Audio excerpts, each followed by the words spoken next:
हाँ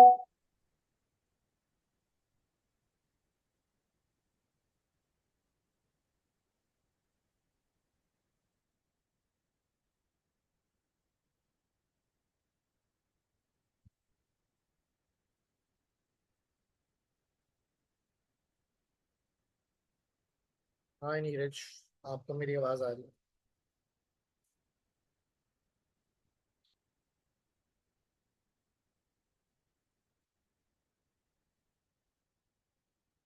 नीरज, आवाज आ रही है आपको?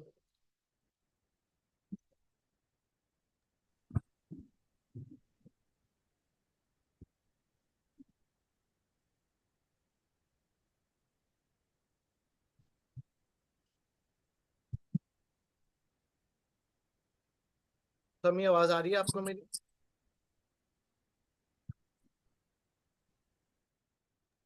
जी सर, आ रही है। सही है। वेट कर रहे थे थोड़ा।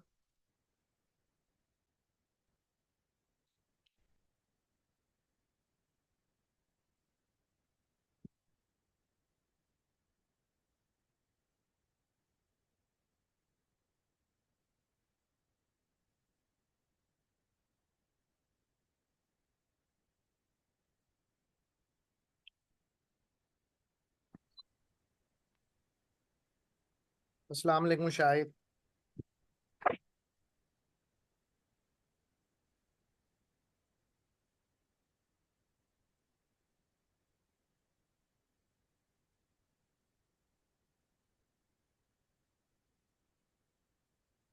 बेटा, जब तक आप लोग ये सवाल पढ़ें, क्वेश्चन नंबर 104, जिसमें एम्प्लॉयमेंट इनकम का भी टच है और थोड़ा सा प्रॉपर्टी इनकम का भी टच है। SOMSS, अगर ये अपने नाम से आ जाए तो मेरी जिंदगी पे थोड़ी आसानी हो जाएगी। सवाल रीड करें आप लोग, सुकून से सवाल रीड करें, फिर मैं रीड करूँ।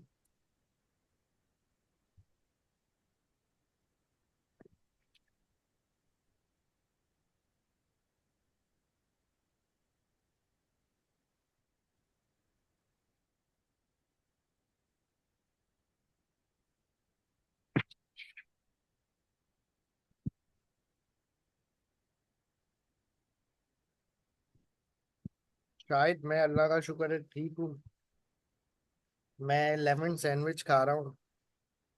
इसके बाद जाऊंगा सीधा जिम।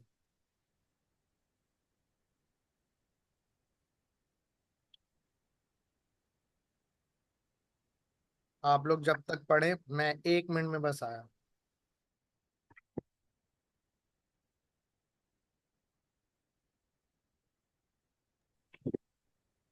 अमीर लोग नहीं है यार, बुढ़े हो गए हम। जिस सब में आवाजें आती हैं अजीब अजीब सी, उसको ठीक करने के लिए चले जाते हैं लोग। और लेमन सैंडविच कौन सा अमीर लोग खा रहा है? काजू थोड़ी खा रहा हूँ। काजू या चिलगोजे खाऊं तो अमीर बोलो? गरीब। पता नहीं कितने है, 30 रुपए का है ये।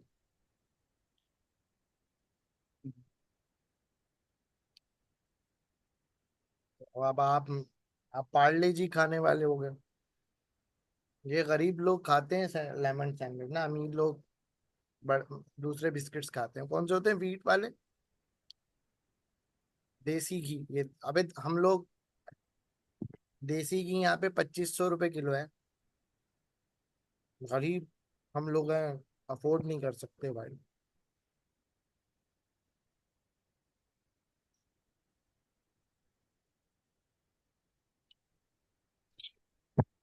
और वो खुद बनाते हो तो यार 1 किलो भिजवाओ, फिर ऑर्डर देंगे आप।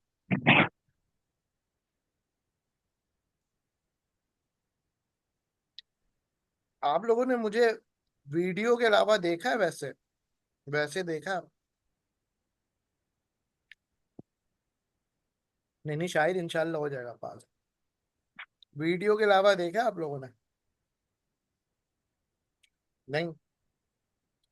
चलो, जिसको देखने की ख्वाहिश हो बता देना, पिक्चर भेजूंगा जिम की, मस्त।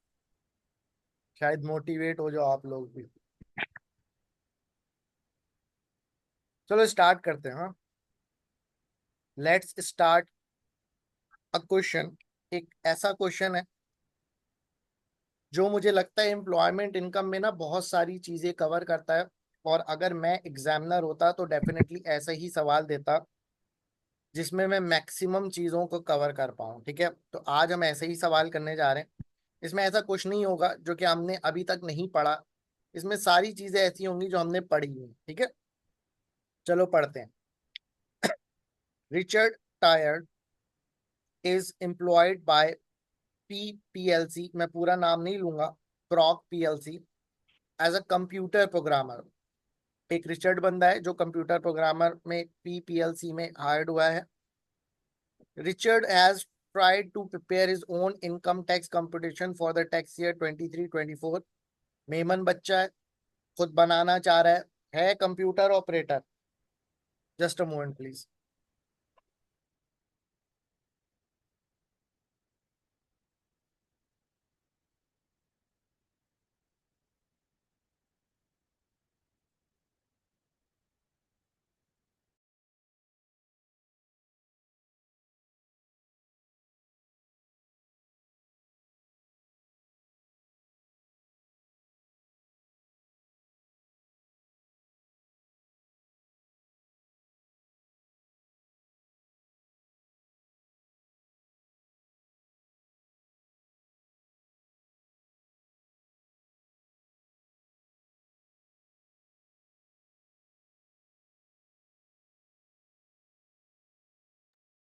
तो I am back.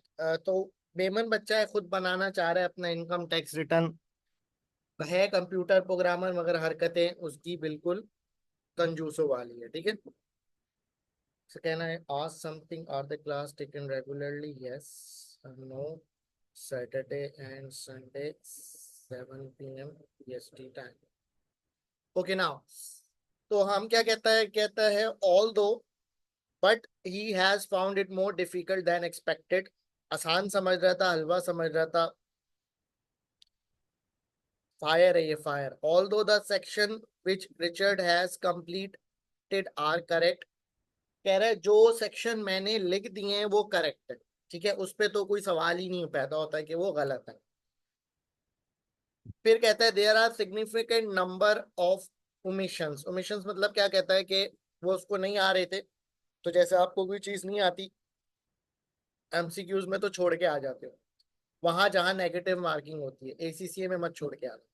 The omissions are marked as outstanding. जहां उसको समझ नहीं आ रहा था उसने O/S लिख दिया, मतलब outstanding. The partially completed income tax computation R S follow.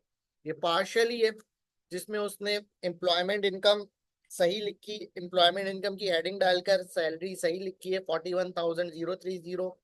फिर कहता है कार बेनिफिट, कह रहा है मुझे कैलकुलेट करना नहीं आता, उसके लिए नोट नंबर 1 है। फ्यूल बेनिफिट मुझे कैलकुलेट करना नहीं आता, उसके लिए भी नोट नंबर 1 है। लिविंग अकोमोडेशन नहीं आता कैलकुलेट करना, उसके लिए नोट नंबर 2 है। जब ये सारी चीजें कैलकुलेट नहीं करनी आएगी तो 1 घंटा टोटल निकाल सकता है, तो टोटल में भी उसने क्या कर दिया, ओएस लिख दिया। प्रॉपर्टी इनकम भी वो कह रहा है कि मुझे नहीं आती निकालनी, खुद निकाल लो।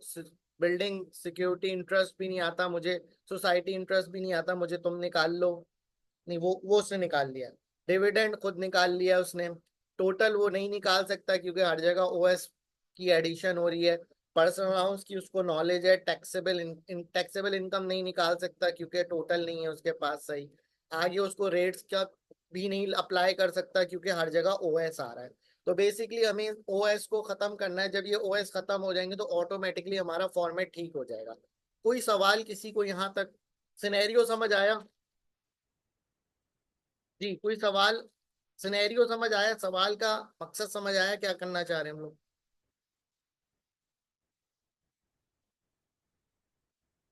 सब बताएं। नीरज बेटा, आपको समझ आया? SOMSS आपको समझ आया? Okay now, fine. हम एक एक करके हर चीज को कैलकुलेट करते हैं। ठीक है, सबसे पहले हम कार बेनिफिट को कैलकुलेट करते हैं। हेडिंग डालेंगे अच्छी सी, कार बेनिफिट। इसके लिए क्या था, नोट नंबर 1। तो चलो नोट नंबर 1 को पढ़ते हैं। जी पहले आप लोग खुद से पढ़ लें नोट नंबर 1, उसके बाद फिर मैं पढ़ूंगा नोट नंबर 1। देखो मैं आपकी रीडिंग प्रैक्टिस भी करवाना चाहता हूँ, ऐसा ना हो कि आप लोगों को मैं पढ़ पढ़ के सुना रहा हूँ, आप बोलो वाह सर क्या पढ़ते हैं, वाह सर क्या जबरदस्त पढ़ते हैं, सर बहुत आला पढ़ते हैं आप, ठीक है, मगर आपको एक तरीके से चीज खुद की समझ नहीं आ रही।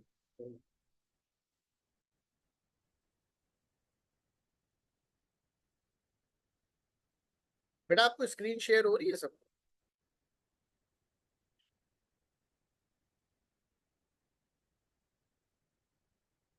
सवाल वाली स्क्रीन शेयर हो रही है ना?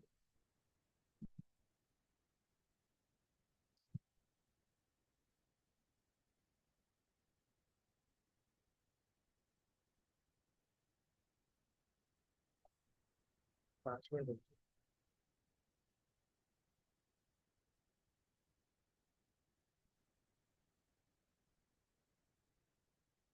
वंस यू आर डन मुझे बता दीजिएगा, मैंने पढ़ लिया।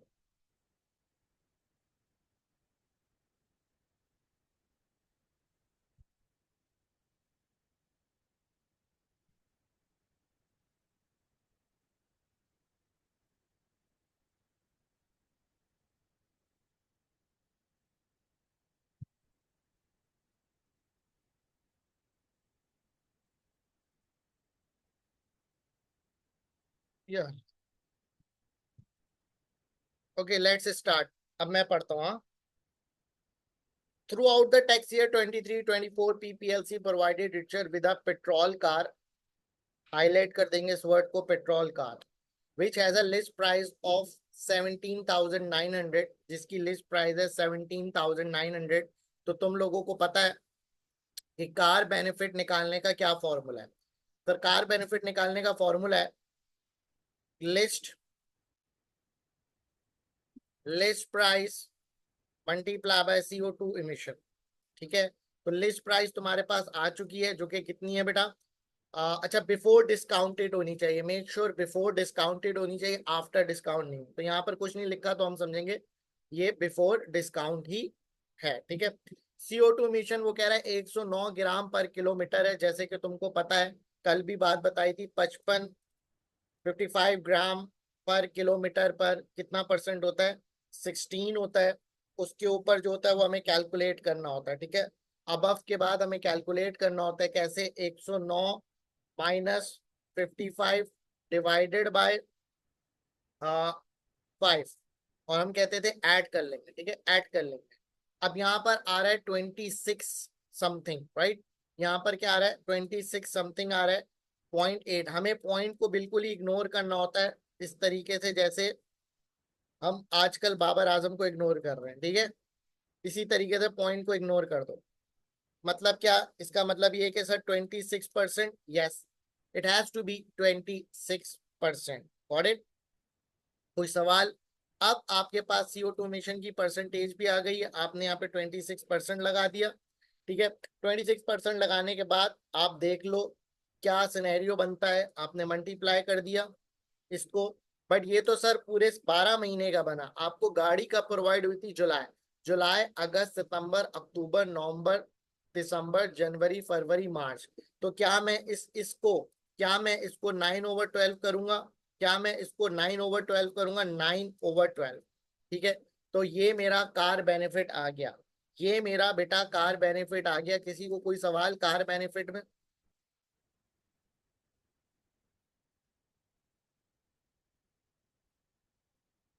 किसी को कोई सवाल कार बेनिफिट में?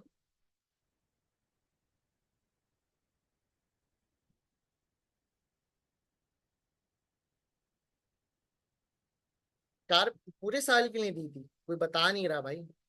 कार पूरे साल के लिए दी है, मैंने फ्यूल वाला पैराग्राफ पढ़ लिया, तो that is your car benefit for till now. अच्छा आगे पढ़ते, मैंने नीचे वाला पैराग्राफ पढ़ लिया था, sorry. And it has a CO2 emission rate of 109 per kilometer during the tax year 23-24, Richer contributed 1200 to PPLC। अच्छा वो क्या कहता है? कहता है कि इस गाड़ी को इस्तेमाल करने के लिए मैंने कुछ कंट्रीब्यूशन दिया है, मैंने अपनी जेब से कुछ खर्चा किया है। कंट्रीब्यूशन कौन सा? Use contribution. यूज कंट्रीब्यूशन तुमने पूरा का पूरा लेस कराना है, जो कि 1200 बनता है, ठीक है। लेस करा दो, तो तुम्हारा कार बेनिफिट कैलकुलेट हो गया। तो तुम्हारा कार बेनिफिट कैलकुलेट हो गया जी। बेटा कोई सवाल? बेटा कोई सवाल? आप सर लोग इसकी सो रहे हैं लिमिट मेरे ख्याल। 5000 तक होती है ना? बेटा वो परचेज बेनिफिट होती है, बेटा वो परचेज बेनिफिट होता है। जब आप परचेज के लिए कंट्रीब्यूशन कर रहे होते हो तो उसकी लिमिट होती है मैक्सिमम 5000। बट यूज कंट्रीब्यूशन की कोई लिमिट नहीं है, ठीक है बेटा। Okay sir. Okay perfect. Now हमने कार बेनिफिट कैलकुलेट कर लिए, हमने कार बेनिफिट कैलकुलेट कर लिए, दैट इज 3 4। कितना आ रहा है? ये मैंने सही कैलकुलेट किया था ना? कैलकुलेटर से प्लीज एक बार कैलकुलेट कर ले। लिस्ट प्राइस मैंने गलत लिखी थी। आप लोग सो रहे हैं क्या? बता क्यों नहीं रहे आप लोग? मैं खुद पकड़ रहा हूँ अपनी गलती। प्लीज थोड़ा फोकस हो जाए। तो ये कार बेनिफिट आ गया, सही है। अच्छा, इसी में हम फ्यूल बेनिफिट भी कैलकुलेट कर लेते हैं। फ्यूल बेनिफिट जी, वो कहता है फ्यूल के लिए सेकंड पैराग्राफ था जो कि मैंने गलती से ऊपर वाले में पढ़ लिया था। During the period 1 July 2023 to 5 अप्रैल 2024, मतलब 9 months, PPLC also provided Richard with fuel for private journey. The total cost of fuel during the period was 4200, of which 45% was for private journey. Richard did not make any contribution towards the cost of the fuel. कोई मुझे बताएगा fuel का formula क्या था? Fuel का formula कोई बता सकता है भाई? फ्यूल का formula 27,800 multiply by CO2 emission, ठीक है। तो 27,800 मल्टीप्लाई बाय CO2 इमिशन हुई 26% वाली। और यहाँ पे तुम्हें करना पड़ेगा 9/12, 9/12 करोगे, ठीक है बेटा। 9/12, तो तुमने यहाँ पे मल्टीप्लाई कर दिया और फिर किया 9/12, ठीक है बेटा।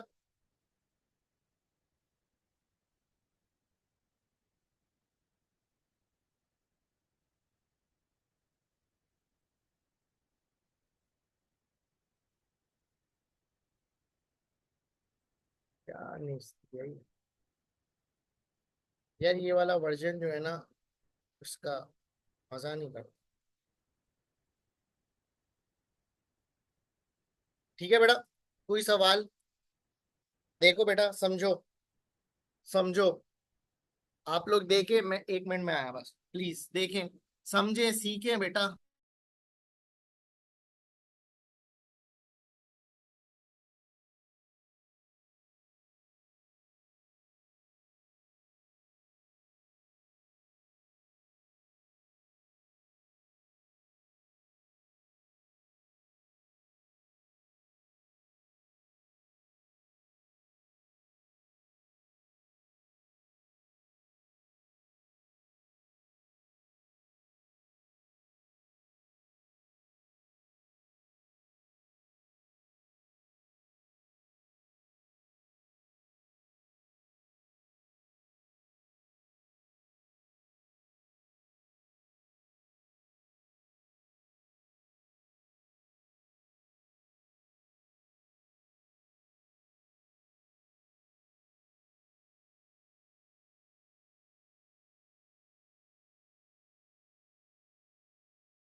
ओके चलें स्टार्ट करते हैं दोबारा। समझ आया? कोई सवाल?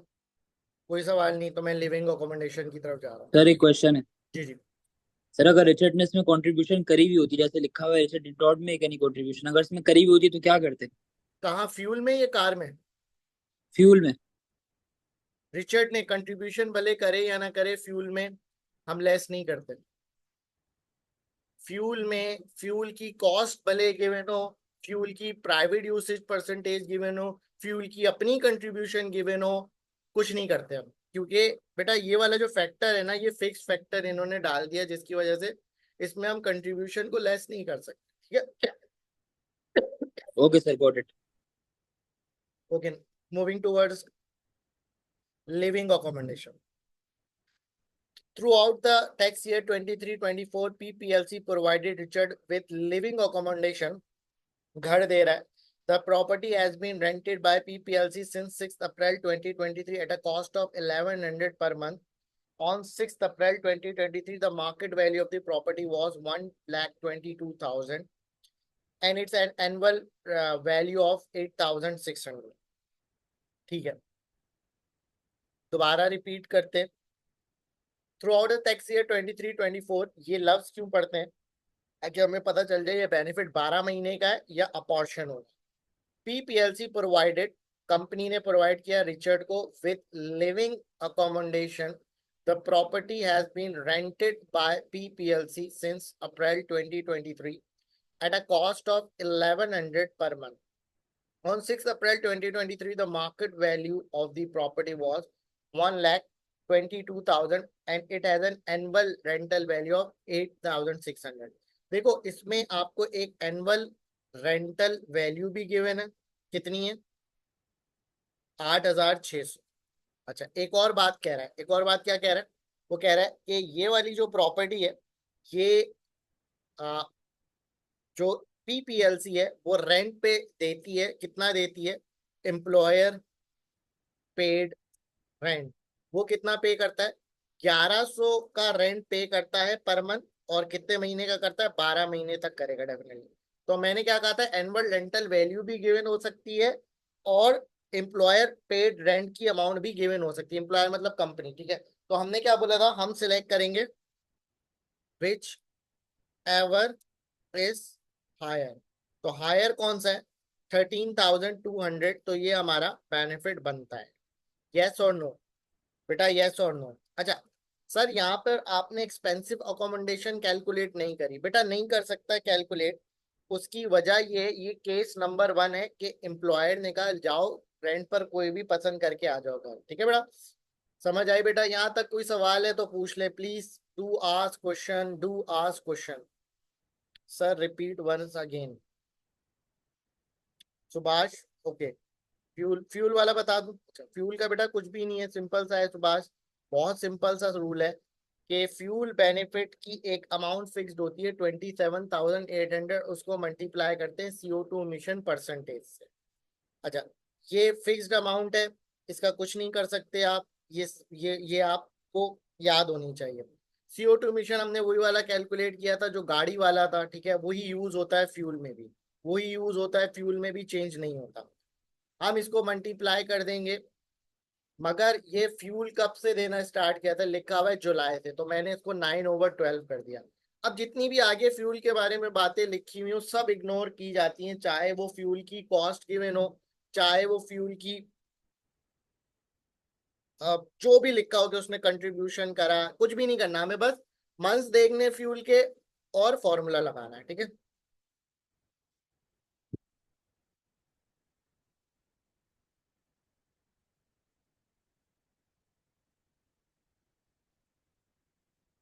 ठीक है बेटा. सुभाष समझ आया बेटा?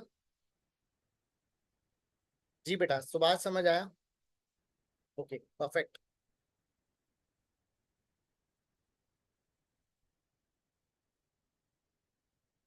अच्छा जी, अब हम चलते हैं अपने उसी सेकंड पैराग्राफ में. अभी भी लिविंग अकोमोडेशन पर ही है. मैं यहाँ पे आपको आपकी सहूलत के लिए लिख देता हूँ कि यहाँ पे ये नोट से कहाँ से उठा रहा हूँ, ताकि आपको पता चल जाए कि भाई ये वाले नोट सॉल्व हो रहे हैं.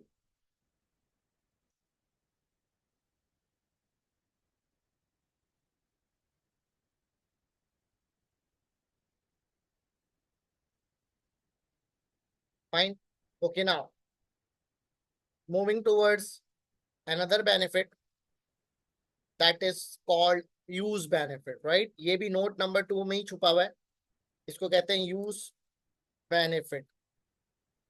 वो कहता है on 6th April PPLC purchased furniture for the property at a cost of 12,100. The company pay for the running costs related to the property and for the tax year 23-24, these amounting 37,000। सबसे पहले तो use benefit, asset आपको use करने के लिए दे रहा है, कह रहा है ये लो फर्नीचर, इस पे तुम्हें जो करना है, जैसे काम करने हैं, इस पे लेट के सारे काम कर लो।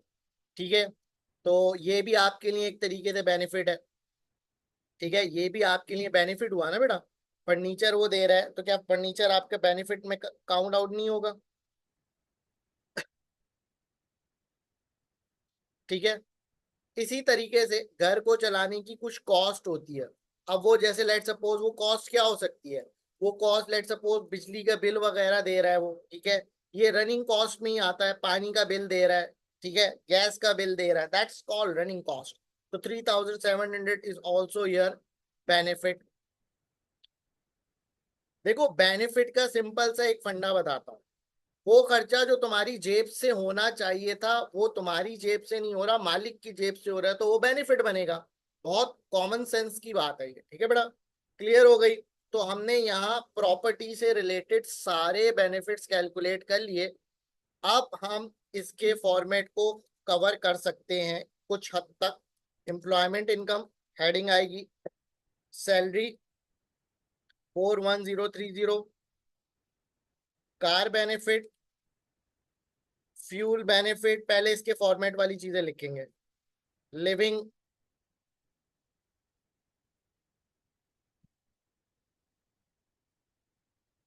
लिविंग में क्या है, अकोमोडेशन बेनिफिट, यूज बेनिफिट, और और रनिंग कॉस्ट बेनिफिट।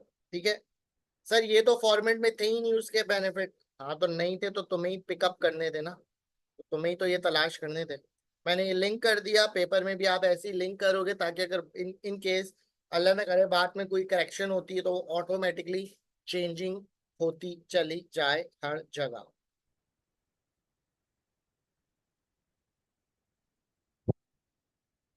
एक्सेल में प्रैक्टिस किया करो ताकि आपकी ग्रिप एक्सेल के लिहाज से परफेक्ट होती चली जाए।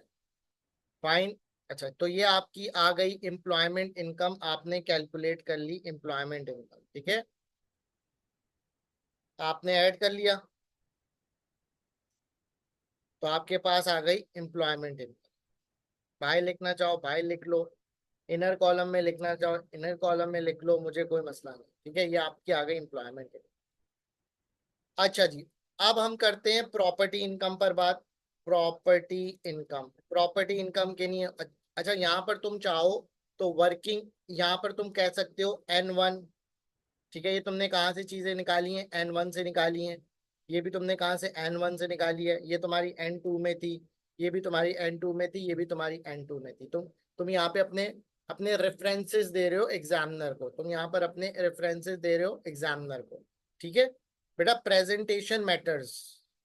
ठीक है, प्रेजेंटेशन मैटर करती है, इसलिए ताकि आप भी जब कर रहे हो तो आपको भी अच्छा लगे देखते हुए, रिवाइज करते हुए, रेदर देन आप खुद घूम रहे हो कि मैंने क्या कहाँ लिखा था। जब आपको ही नहीं पता चल रहा आपने कहाँ क्या लिखा है, तो एग्जामिनर को कद्दू पता चलेगा कि कहाँ क्या चीज लिख रहे हो तुम। तो आपको प्रॉपर हेडिंग्स डालनी है, क्योंकि ये मैनुअली चेक होता है, तो मैनुअली चेकिंग में he needs simplicity rather than making it more difficult for him. Richard owns a freehold shop which is let out unfurnished. Unfurnished को underline कर लेंगे। The 10-year-old shop was purchased by Richard on 1st October 2023. Richard spent 8,400 replacing the building roof. The shop was not usable until this work was completed. कह रहा है कि ये 8,400 का उसने खर्चा किया, मगर आ, ये खर्चा ऐसा था कि अगर ये नहीं करता तो ये यूज नहीं कर सकते थे हम shop. And this fact was represented by reduced purchase price. अच्छा, जब ये बिक रहा था तो जो बेचने वाला था तो उसने पहले ही बता दिया था कि भाई ये रूफ है ना, ये खराब है, ये आपको चेंज करनी पड़ेगी, जब ही आपको मैं सस्ता दे रहा हूँ। ठीक है। On 1st December 2023, the property was let to a tenant, which returned receiving a premium of 12,000 for the grant of 30 years lease. The monthly rent is 664 payable in advance, and during the period 1st December 2023 to 5th April 2024, Richard received 5 rental payments. हाँ जी, Richard ने कितनी rental payments उठा ली हैं? 5 rental payments Richard भाई ने उठा ली हैं। एक एक एक महीने की पेमेंट कितने की है? एक महीने की पेमेंट कितने की है? तो मैं यहाँ लिख सकता हूँ, रेंट एक महीने का था 664, 5 मंथ्स, तो मेरे पास रेंट आ जाएगा। ठीक है। फिर एक होता है प्रीमियम, प्रीमियम अमाउंट। इसके लिए मैंने आपको बोला था कैलकुलेशन करनी होती है, आपको टैक्सेबल प्रीमियम कैलकुलेट करना होता है। प्रीमियम कितना दिया? 12,000। इससे आपको लेस कराना होता है एक relief on premium. Relieve on premium क्या होता है? उसका formula n-2 multiply by, sorry, n-1 multiply by 2% multiply by premium amount. ऐसे ही है जी, ऐसे ही है। कैलकुलेट करेंगे। n क्या है? 30 -1 0.02 मल्टीप्लाई बाय प्रीमियम अमाउंट। ठीक है। लेस करेंगे। ठीक है बेटा। और आपके पास आ जाएगा टैक्सेबल प्रीमियम। आपके पास आ जाएगा टैक्सेबल प्रीमियम, मतलब ये वो प्रीमियम है जिस पर टैक्स लगना है।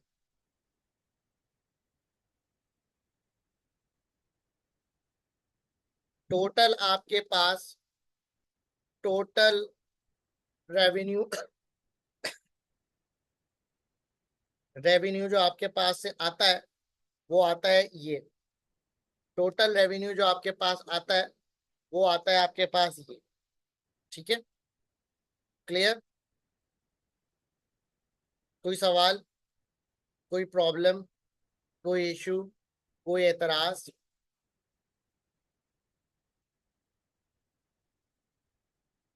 जी sir, repeat once again. Okay, कोई एतराज है तो पूछे। सुभाष, नीरज, समी, शाहिद, सही पढ़ा रहा हूँ इसका मतलब, है सब क्लियर है। चलो ओके। नाउ आगे कहता है, due to fire 8,600 was spent on repairing the ceiling of the shop during February 2024, on 8,200 of which of this was paid for by Richard Property Insurance। अच्छा, अब क्या है? Fire repair. देखो, खर्चा कितने को? 8,600 का। इंश्योरेंस वालों ने कितने दिए? 8,200। तो बेसिकली तुम्हारी जेब से सिर्फ और सिर्फ 400 जा रहे हैं, तो तुम सिर्फ वही वाला लेस कराओगे। ठीक है। जो खर्चा तुम्हारी जेब से होगा, पीएनएल तुम्हारा है, तो तुम उतना ही लेस कराओगे जितना तुम्हारी जेब से हो रहा है। अब हम एक्सपेंसेस लेस करा रहे हैं, रेवेन्यू के बाद हम एक्सपेंसेस लेस करा रहे हैं। फिर वो कहता है, Richard paid insurance 501 in respect of the property. The property was paid on 1st October 23, and this is for the year ended 31st September 2024। आपने इंश्योरेंस पे किया है 501 का, ऐसा ही है। आपने इंश्योरेंस पे किया है 501 का। ठीक है। अब एक चीज का ख्याल रखना, तुमने एक कैपिटल एक्सपेंडिचर किया है, कैपिटल एक्सपेंडिचर किया। ठीक है। कितने का? 8,000। वो जो रूफ लगवाई थी 8,400 की। इस पे तुम्हें बिल्डिंग, स्ट्रक्चरल बिल्डिंग अलाउंस मिलेगा। ये क्या होता है समझाता हूँ। जब मैं कैपिटल अलाउंस तुम्हें पढ़ा रहा हूँ, तो मैं तुम्हें एक स्ट्रक्चरल बिल्डिंग अलाउंस पढ़ाऊंगा, जिसकी शॉर्ट फॉर्म होती है SBA। थोड़ा सा यहाँ पे बता देता हूँ। बिल्डिंग पे अगर कोई भी तुम खर्चा करते हो, तो उस पर डेप्रिसिएशन की सूरत में स्ट्रक्चर बिल्डिंग अलाउंस मिलता है। वो किस तरीके से मिलता है, जितना भी तुमने खर्चा किया है 8,400, उसका 33.33% लिया जाता है। 33.33% लिया जाता है। स्ट्रक्चरल बिल्डिंग अलाउंस क्या होता है सर? आप कोई भी घर पर खर्चा करते हो किसी भी किस्म का, ठीक है, वो आपको उतना प्रोवाइड, सॉरी 3% है, 3.33 नहीं, 3% है, माय बैड, इट्स 3%, राइट? ठीक है, 3%। अच्छा, अब क्योंकि ये जो खर्चा है ये कब से लिया जाएगा, ठीक है, ये खर्चा कब से लिया जाएगा? जब से ये बिल्डिंग यूजेबल कंडीशन में आ रही है, भले ये खर्चा कभी भी किया हो। देखो, अगर ये खर्चा तुमने लेट सपोज किया होता जून में, जून से तुम ये खर्चा इंक्लूड नहीं करोगे, ठीक है। कहाँ से इंक्लूड करोगे? कहाँ से इंक्लूड करोगे? जब वो बिल्डिंग यूजेबल कंडीशन में आएगी, मतलब नवंबर, दिसंबर, जनवरी, फरवरी, मार्च। बेटा बात समझ आई? बेटा बात समझ आई या नहीं आई? दिसंबर, जनवरी, फरवरी, मार्च, 4 महीने। बेटा ये बात सबको समझ आई? लिखता हूं, yes sir. SBA, it is given to property means building, any expenditure, any capital expenditure, any capital expenditure, कोई भी capital expenditure कराओ at 3% start from that date when it becomes usable. Date of expenditure is irrelevant. ठीक है बेटा, clear हो गई बात? All okay? तो अब हमारी प्रॉपर्टी इनकम भी कैलकुलेट हो गई। कोई सवाल है तो पूछ लो, कोई सवाल है तो पूछ लो। चलो, अब इसको भी जाके मैं कनेक्ट कर देता हूँ वहां, और इसको N3 का नाम दे देते हैं।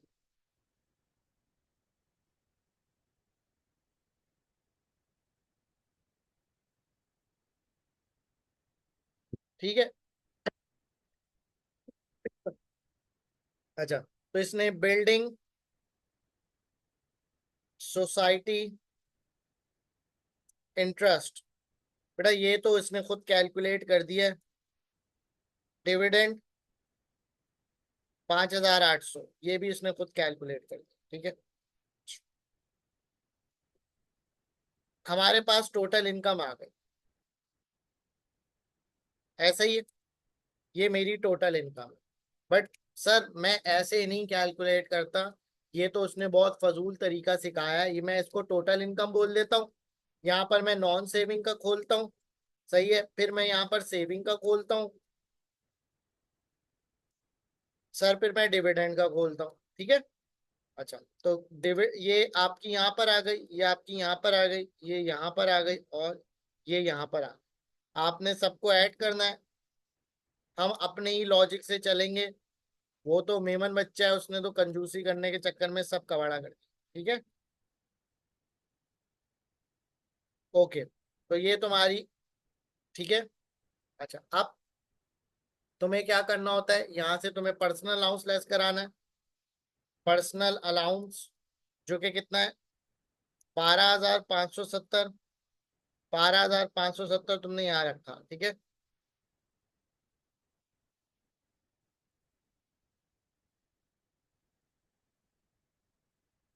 Okay, this one is here, ये आपकी आ गई टैक्सेबल इनकम। ठीक है, जिस पर टैक्स लगेगा।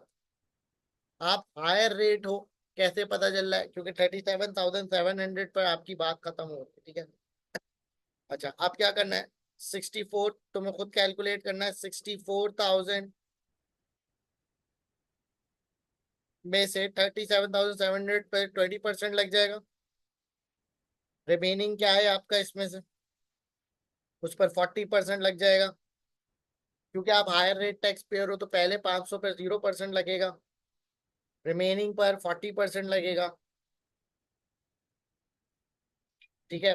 डिविडेंड पे पहले 1,000 पे 0% लगेगा, 4,100 800 पर कितना लगेगा, 33.75%। ठीक है।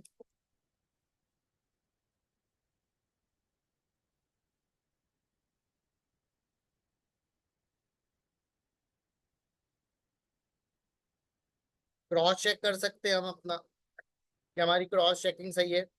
तो ये आपकी फिलहाल आगे पढ़ लेते हैं, हमने क्या पूरा सवाल पढ़ लिया। लेट्स चेक, हमने कोई चीज स्किप तो नहीं करी, नहीं रिक्वायरमेंट पर आ गए थे हम। तो ये आपकी इनकम टैक्स लायबिलिटी है। अच्छा, अब आपको एंड में वो क्या कह रहा है, एक पे ही आपने पे किया हुआ है, पे जो कि कितना था, 91,903। आपको कुछ नहीं कराना, पे लेस करा देते। पे मतलब होता है एडवांस में टैक्स आप पे कर चुके हो, तो ये आपके आ गया income tax payable. Income tax payable, बाकी आप यहाँ पे अपनी सहूलत के लिए लिख सकते हो non saving, this is non saving, this is saving, saving, dividend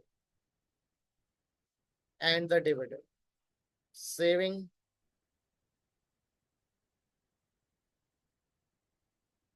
non saving.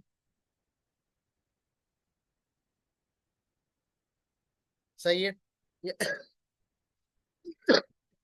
ये आपका एक अदद आंसर है जो कि हमने कैलकुलेट कर लिया है। कोई कोई सवाल, कोई एतराज के सर ये ऐसे नहीं है सर, इनकम में एसबीआई अकाउंटिंग पीरियड के मुताबिक होगा ना। आ, बेटा हाँ, इसका ताल्लुक ये कैपिटल हाउस टाइप नहीं है। बेटा ये शायद ये कैपिटल हाउस टाइप नहीं होता। ठीक है, इसका टैक्स ईयर से ही होता है, टैक्स ईयर से होता है, अकाउंटिंग है टैक्स ईयर से होता है। ठीक है? हाँ ट्रेडिंग में होगा, प्रॉपर्टी की बात ट्रेडिंग में होगा।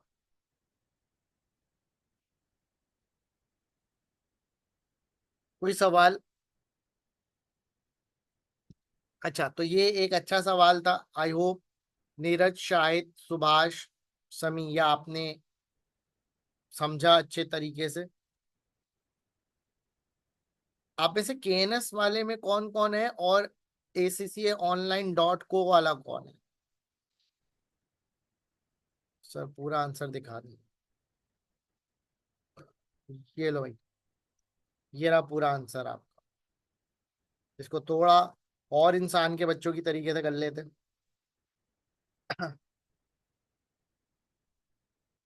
ऊपर ले जाओ इसको, इसको थोड़े से शशके दे दो, शशके।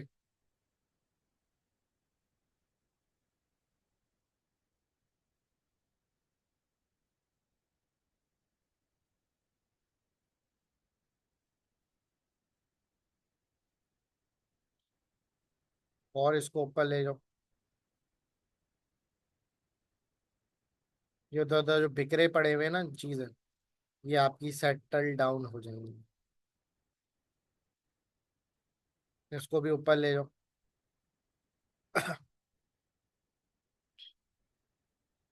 वो नोट को ऊपर नहीं लेके जा रहा, because it is not the part of the like anything.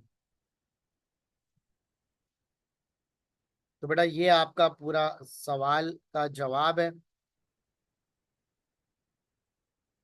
जी आप KNS के, और सभी आप कहाँ के हो? आई गेस KNS के हो। नीरज आप ACConline.co के हो। सुभाष आप कहाँ के हो?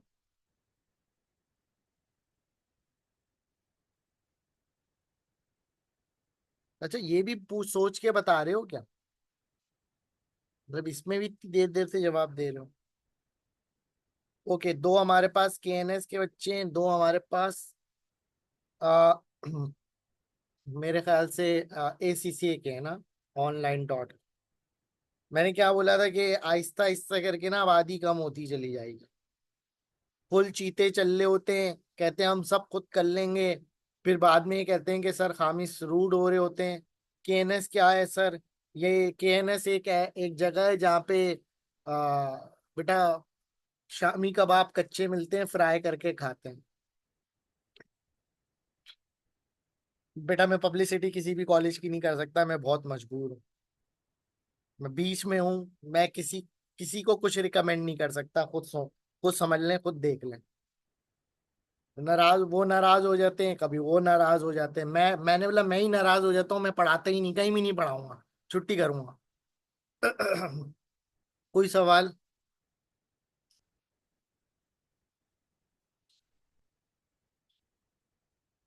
बेटा पूछें, कोई सवाल है तो पूछ लें यार प्लीज।